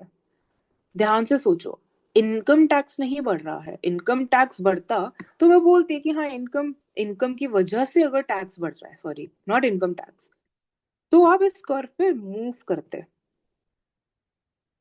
बट लमसम टैक्स मतलब ऑलरेडी एग्जिस्टिंग इनकम पे अगर मैं इतना टैक्स दे रही थी, इतना दे रही थी, तो अब मैं इतना दूंगी। अगर मैं पहले 50 दे रही थी तो अब मैं 100 दूंगी, क्योंकि लमसम बढ़ गया है। हर एक पॉइंट ऊपर पहुंच जाता है, तो ये जो S+T की लाइन है ये ऊपर चली जाती है, अपवर्ड शिफ्ट। अब हम इसको ऑप्शंस में ढूंढते हैं। Income plus government spending line upward नहीं, इंजेक्शन को तो कुछ हो ही नहीं रहा है क्योंकि टैक्सेस में चेंज आए हैं। इन्वेस्टमेंट डाउनवर्ड नहीं, इन्वेस्टमेंट लाइन को बेसिकली कुछ भी नहीं होना है, ना अपवर्ड ना downward. The savings plus tax line to the left, तो ये देखो ये लेफ्ट भी जा रही है, लेफ्ट या अप कुछ भी बोल सकते हैं। ठीक है, तो ये ऑप्शन है। Last option increases the equilibrium level of income नहीं, पहले इनकम आपकी जो मैं ग्रीन से मार्क कर रही हूँ वो थी जब S+T था। जब लमसम टैक्स लग गया है तो अब इनकम कम हो गई है, इक्विलिब्रियम इंक्रीज नहीं। तो आंसर इज थर्ड ऑप्शन। ठीक है, the dash effect implies that nominal interest rates to be high when inflation is high and low when inflation is low. Nominal interest rate is basically जब inflation होती है तो लोग interest rate बढ़ा देते हैं, गवर्नमेंट राइट, इन्फ्लेशन को control करने के लिए। तो ये जो नॉमिनल रियल इंटरेस्ट रेट का कॉन्सेप्ट था ये किसने दिया था? इरविंग फिशर ने। तो ये जो पूरा इफेक्ट है कि इन्फ्लेशन बढ़ती है तो नॉमिनल इंटरेस्ट रेट भी बढ़ जाता है, ये सारी बात फिशर ने दी थी, तो इस इफेक्ट को हम फिशर इफेक्ट ही बोलते हैं। वेरी स्ट्रेट फॉरवर्ड क्वेश्चन, ज्यादा सोचने की कोई जरूरत नहीं है। Third option. Consider the following statement and identify the correct ones. According to accelerator models, investment demand is proportional to change in income. How investment responds to change in income is an accelerator concept. Yes, तो ये correct है। अगर ये बोलता how income responds to change in investment तो ये multiplier होता। ठीक है, ये बात भी पता रखना, तो ये ऑप्शन करेक्ट है। B, the real rate of nominal interest, the real rate is the nominal interest rate plus inflation. नहीं, real rate is nominal minus inflation, तो ये गलत है। Higher the real interest rate higher the rental cost of capital, ये मैंने आपको पिछले past years में भी समझाया है। अगर आपको if you take some loan to buy a machine and इस लोन पे आपको कुछ इंटरेस्ट पे करना है, अगर इंटरेस्ट रेट ज्यादा है मतलब मशीन के लिए लोन, जो मशीन को लेने के लिए लोन लेंगे तो मशीन एक तरह से महंगी पड़ रही है ना। आप ऐसे तो बोलोगे कि यार I have to take a loan to buy a machine, पर लोन तो बड़ा महंगा है, मशीन लेना महंगा पड़ रहा है। तो हायर रियल इंटरेस्ट रेट मतलब रेंट जो लग रहा है एसेट का वो भी ज्यादा है, मशीन में जो खर्चा लग रहा है उसको रेंटल कॉस्ट ऑफ कैपिटल बोलते हैं। तो जितना रियल इंटरेस्ट रेट उतनी मशीन कॉस्टली, हेंस मैं बोल सकती हूँ कि मशीन का rental rate rental cost high है। तो सी ऑप्शन तो करेक्ट है। Investment is a stock concept, no, last class में भी पढ़ाया था, नहीं होता। Rate of interest is a flow concept, नहीं, रेट ऑफ इंटरेस्ट आज होता है कुछ, it's not something which happens over time, तो ये भी गलत है। इन्वेस्टमेंट स्टॉक इसलिए नहीं होता है क्योंकि इन्वेस्टमेंट आप ओवर द पीरियड करते हो, मैंने इस महीने इतनी इन्वेस्टमेंट करी है, मैंने इतना एसेट्स होते हैं स्टॉक, इन्वेस्टमेंट एक फ्लो होता है। तो with this analogy only A and C are coming out to be correct, which is our third option. अब आपका होमवर्क ये है कि हर क्वेश्चन में मैं जैसे आपको एलिमिनेशन मेथड सिखाती हूँ, आपको उससे भी यहाँ पर सोचना है, ठीक है? The phase demonstration effect was coined by, very direct question. Demonstration effect basically इसका मतलब ये होता है कि if I am making a decision to buy something, मेरा buying decision है, वो सिर्फ इस बात पे डिपेंड नहीं करता है कि मेरी ज़रूरतें क्या है या मेरी इनकम कितनी है। मेरा बाइंग डिसीजन इस बात पे भी डिपेंड करता है कि कोई और लोग क्या कर रहे हैं। Very relatable example, Instagram. If you see a Stanley Cup being viral, you want it. If you see another, if you see matchas getting viral, you want it. A lot of people who do not even want certain things, they want to copy. That is what demonstration effect is. ये डूसनबेरी ने दिया था अपने relative income hypothesis में। ये भी term याद कर लो इसके साथ। और अगर याद नहीं हो पा रहा है ऐसे याद कर लो, demonstration effect starts by D and Duesenberry also has a D, ठीक है? First option is our answer. Then we have 112th question. Suppose savings is a function which is given as s equals to -5 plus 0.3q. हमें बताना है कि इनमें से कौन सी inequality या इक्वालिटी ट्रू है।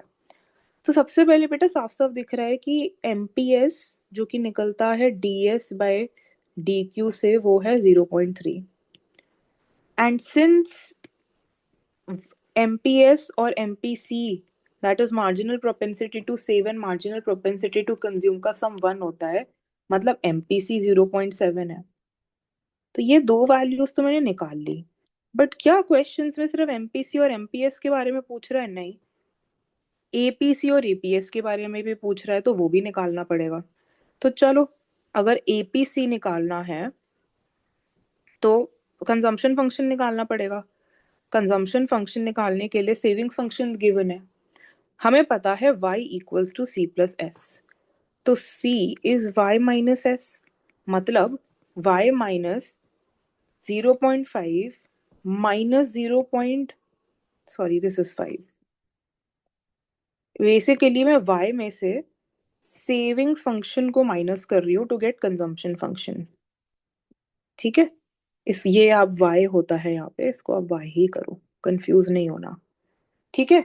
ये भी y है, तो मैं लिख सकती हूँ इसको कि ultimately this is y plus 5 minus 0.3y which is 5 plus 0.7y। ये मेरा कंजम्पशन फंक्शन है।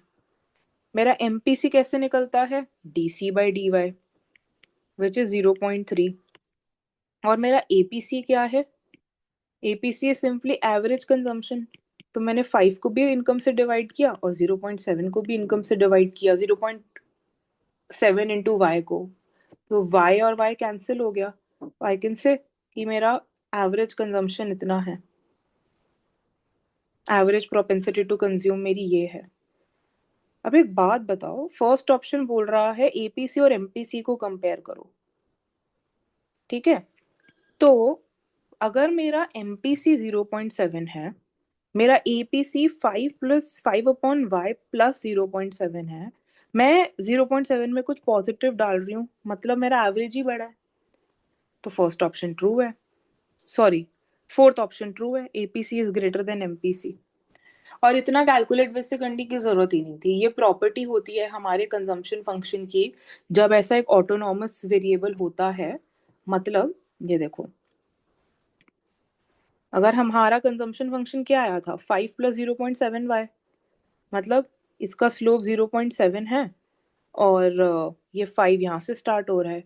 ऐसे consumption function, short run consumption function की प्रॉपर्टी ही यही होती है कि एपीसी हमेशा एमपीसी से बड़ा होता है। सॉल्व करके दिखा दिया ताकि एग्जाम में याद ना आए, तो डर ना जाओ, सॉल्व कर लो, बट ये प्रॉपर्टी होती है। सो आप fourth option is your answer. With this we are done with August 2024। Thank you.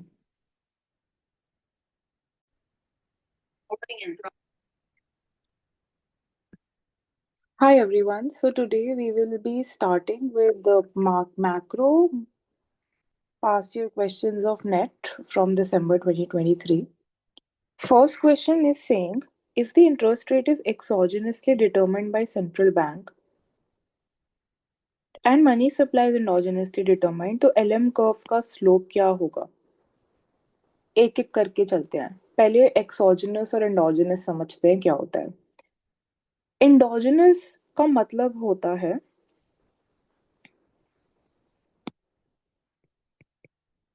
So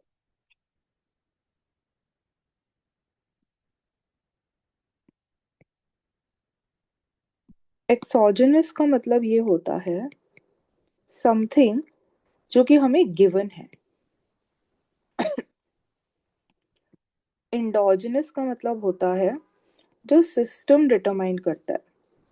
for example, अगर मैं आपको बोलूं कि जो 12th 11th में हम ये पढ़ते थे, प्राइस सप्लाई डिमांड कर्व, इसमें सप्लाई एंड डिमांड कर्व की जो पोजीशंस हैं वो प्राइस और क्वांटिटी को डिटरमाइन कर रही हैं, है ना? ये कर रही हैं डिटरमाइन। तो प्राइस एंड क्वांटिटी एंडोजेनस है, बट सप्लाई कर्व जो यहाँ बना है ये और भी दो फैक्टर्स पे ये किन फैक्टर्स की वजह से इस तरीके से प्लेस्ड है? लेट्स से गवर्नमेंट ने सब्सिडी दी है, सो बहुत सारे लोगों ने अपनी फैक्ट्री सेट करी, तो मार्केट में सप्लाई कर्व ये बन गया। जब सब्सिडी नहीं दी थी तो प्रोबेबली ग्राफ ऐसा दिखता था, सब्सिडी देने के बाद ऐसा हुआ है। तो जो चीज बाहर से मॉडल में बन के आ रही है वो एक्सोजेनस है, एंडोजेनस है जो सिस्टम में डिटरमाइन हो रहा है। क्वेश्चन ये कह रहा है कि interest rate एक्सोजेनसली central bank determine कर रहा है, मतलब इंटरेस्ट रेट गिवन है, फिक्स्ड है, ऐसा दिखता है इंटरेस्ट रेट। एक ही इंटरेस्ट रेट है चाहे इनकम या कोई और वेरिएबल कितना भी हो, same level of interest rate रहेगा। अब मनी सप्लाई एंडोजेनस का ये मतलब है कि आप ये समझो कि सेंट्रल बैंक या तो इंटरेस्ट रेट चूज कर सकती है, और इंटरेस्ट रेट चूज करेगी, उस इंटरेस्ट रेट पे कोई मनी डिमांड होगी और उस हिसाब से उसे मनी सप्लाई करनी पड़ेगी, इकोनॉमी में चेंज करनी पड़ेगी, वरना इंटरेस्ट रेट तो ऊपर नीचे होगा ही अपने आप। आपने बोला कि आपको इंटरेस्ट रेट इकोनॉमी में मेंटेन रखना है, तो आप उस इंटरेस्ट रेट पे जो मनी डिमांड है, जब तक लोगों को हाथ में उतना पैसा नहीं दोगे तब तक ये मेंटेन नहीं रहेगा। अगर आप ये मनी सप्लाई नहीं दोगे तो लोग अपने आप मनी डिमांड से इंटरेस्ट रेट को चेंज कर देंगे। तो इसीलिए या तो ये एक्सोजेनस हो, या तो अगर ये एक्सोजेनस है तो मनी सप्लाई एंडोजेनस होगी। और अगर आरबीआई या सेंट्रल बैंक ये बोलता है कि मुझे मनी सप्लाई को एक्सोजेनस रखना है, बाकी इंटरेस्ट रेट और मनी सप्लाई में जो चेंजेस होने हैं होते रहे, इसीलिए उसने ये बात लिखी है, if interest rate is exogenously determined by central bank and money supply endogenously। अगर ये आगे की बात नहीं भी लिखता, ये वाली मनी सप्लाई एंडोजेनस वाली, तो कोई फर्क नहीं पड़ता क्योंकि हमें इंटरेस्ट रेट एक्सोजेनस बताया उतना बहुत है। अब वो पूछ रहे हैं स्लोप ऑफ एलएम कर्व क्या है इंटरेस्ट रेट और इनकम प्लेन में। ये रहा interest rate income plane. Explain करते करते मैंने आपको बता दिया कि अगर इंटरेस्ट रेट फिक्स्ड है तो वो ऐसा इंटरेस्ट रेट है कि कोई भी इनकम लेवल हो इंटरेस्ट वही रहेगा। यही तो होता है LM curve, right?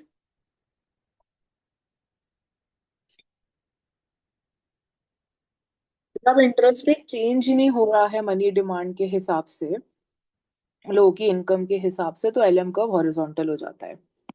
So answer is this, third option. Next question, consider the following statements about aggregate demand curve जब under price flexibility। तो एग्रीगेट डिमांड कर्व जो है वो ऐसा दिखता है,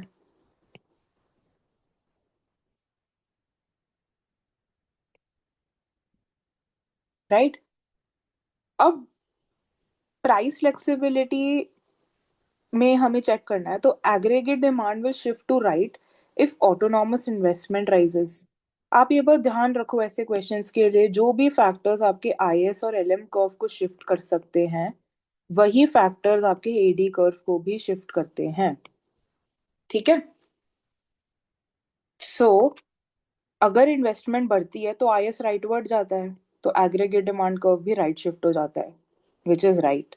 Aggregate demand curve will shift to right if net exports rise in an open economy. Net exports बढ़ता है तो भी आईएस राइटवर्ड शिफ्ट होता है, तो भी ये सही है। AD curve will not shift, will shift to the left if money supply contracts, yes. LM leftward होता है ना, तो इसलिए एडी भी लेफ्टवर्ड होगा। ये जो फैक्टर है ये एलएम को लेफ्ट ले जाता है, तो एडी भी लेफ्ट होगा। फिर as price rises, shifting the LM curve, AD curve shifts to the left. जब प्राइस बढ़ता है तो रियल मनी सप्लाई कम हो जाती है, और रियल मनी सप्लाई जब कम होती है तो जो एलएम कर्व है वो ऊपर शिफ्ट हो जाता है, और इस वजह से आपका एग्रीगेट डिमांड कर्व भी लेफ्टवर्ड शिफ्ट होता है। सारे स्टेटमेंट्स करेक्ट हैं, fourth option is the answer. Next question. Given the following statements about major macroeconomic schools of thought, which ones are correct? ये हमने लास्ट पेपर में भी कर लिया, आई थिंक हम ये तीसरी बार कर रहे हैं, but so I won't go into as detail the way I have been going, but still we'll do it. Keynesians believed in wage and price flexibility. Rigidity के बारे में बात करी थी उन्होंने, और उन्होंने एग्रीगेट डिमांड कर्व का रोल हाईलाइट किया था। ये होगी करेक्ट स्टेटमेंट, तो ये स्टेटमेंट तो गलत है। रेड से कर देते हैं, गलत है तो गलत है। The monetarists highlighted the importance of money in the economic system and that of the expectations in analysis of inflation. Exactly सही बात है। Monetarist ने मनी सप्लाई की इंपॉर्टेंस बताई थी, उन्होंने मनी सप्लाई की इंपॉर्टेंस बताई थी, और ये भी बताया था कि कैसे इन्फ्लेशन के एनालिसिस में ये मैटर करता है कि आज जो इन्फ्लेशन है वो इस बात पे भी डिपेंड करता है कि लोगों की एक्सपेक्टेशंस क्या थी। तो this statement is correct. Next statement, the classical school believed that in invisible hand and efficiency of market mechanism, ये मैं बहुत बार सारे लेक्चर्स में बता चुकी हूँ, बिल्कुल करेक्ट बात है। क्लासिकल ने बोला था इनविजिबल हैंड से, इनविजिबल हैंड मतलब सप्लाई डिमांड के अपने फोर्सेस से पूरा मार्केट एफिशिएंट रहता है, कुछ और चीज की जरूरत नहीं है, बिल्कुल करेक्ट बात है। The new Keynesians make use of assumption of imperfect markets in their frameworks, ये उन्होंने किया था। न्यू किनीशियंस मार्केट्स को परफेक्ट नहीं मानते थे, तो ये भी करेक्ट है, तो बी सी डी करेक्शन है। अगेन जिस तरीके से मैंने आपको पिछले लेक्चर्स में, बाकी लेक्चर्स में बताया है कि कैसे हम एलिमिनेशन से इस क्वेश्चन को कर सकते थे, आप सोचेंगे, मैं एक बार और बता देती हूँ। जैसे आपने ए पढ़ा और पक्का आपको पता है ए आपका आंसर नहीं है, उस तुरंत ही आपको लगेगा ये ऑप्शन भी एलिमिनेट हो गया है क्योंकि इसमें ए है, ये ऑप्शन भी एलिमिनेट हो गया क्योंकि इसमें ए है, ये भी, तो आगे पढ़ने की वैसे जरूरत ही नहीं थी। ठीक है, तो first option is our answer. Match the following करना है। सबसे पहला एलिमिनेशन से करना सिखाती हूँ।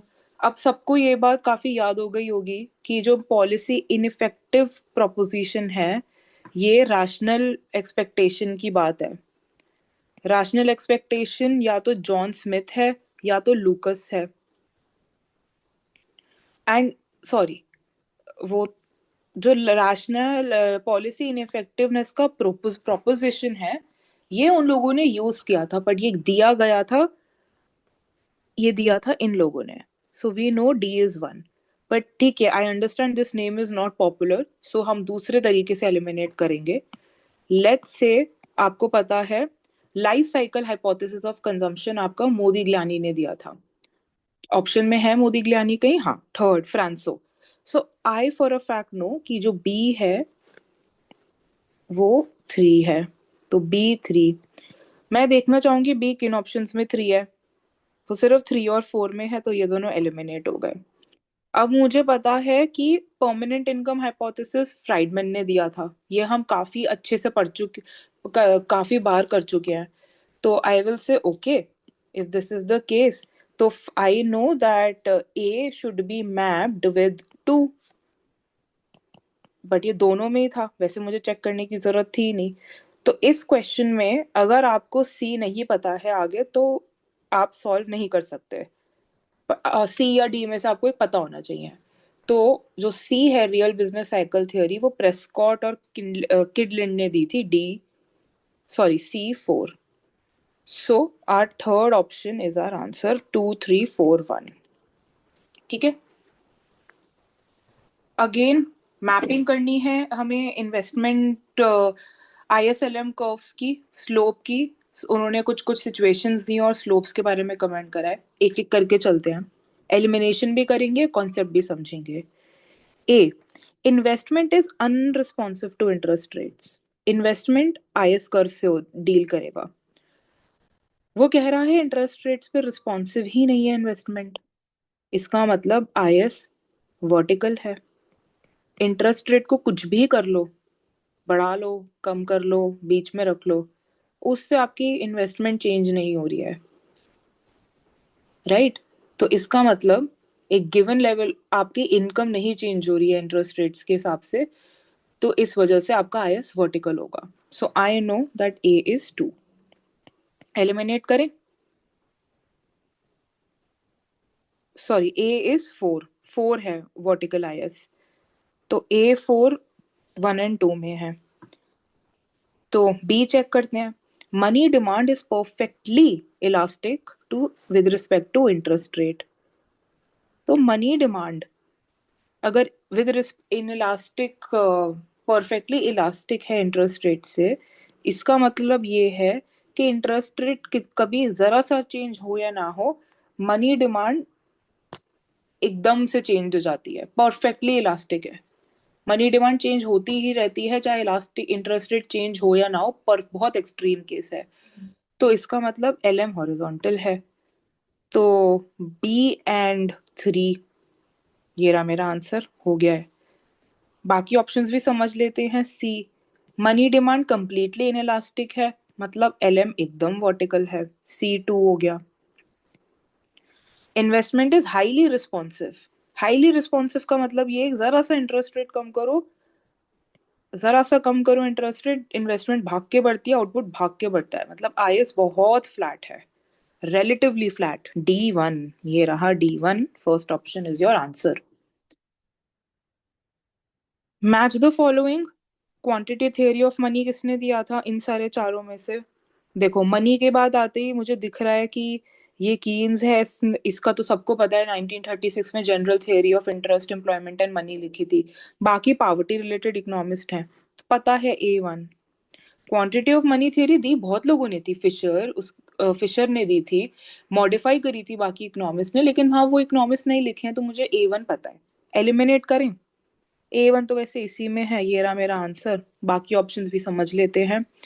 इनवॉलेटरी अनएम्प्लॉयमेंट, अब तो ये आप लोग को याद हो जाना चाहिए, कीन्स ने दिया था कि अनएम्प्लॉयमेंट हो सकती है इनवॉलेंटरी भी, क्योंकि मार्केट हमेशा इक्विलिब्रियम में नहीं होता. रैंडमाइज्ड कंट्रोल ट्रायल जो है, ये अभिजीत बैनर्जी, आंख बंद करके मार्क करो, इसने इस मेथोडोलॉजी को यूज करके अपनी रिसर्च में काफी सारे ऐसे इंटरवेंशंस टेस्ट करे थे जिनसे पावर्टी कम होती है या नहीं, ये चेक किया गया था. एंड अमर्त्य सेन की कैपेबिलिटी अप्रोच में रिलेटिव पावर्टी का बहुत यूज किया गया है. तो D is 4. That's why your option 1 is your answer here. ठीक है,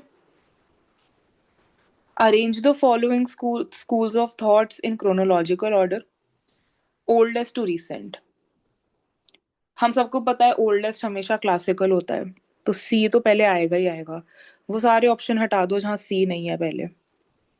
ठीक है, मुझे ये पता है कि जो न्यू किनीशियन है वो सबसे लेट थे, तो C सबसे पहले और D सबसे बाद इसी ऑप्शन में है, तो ये मेरा आंसर है.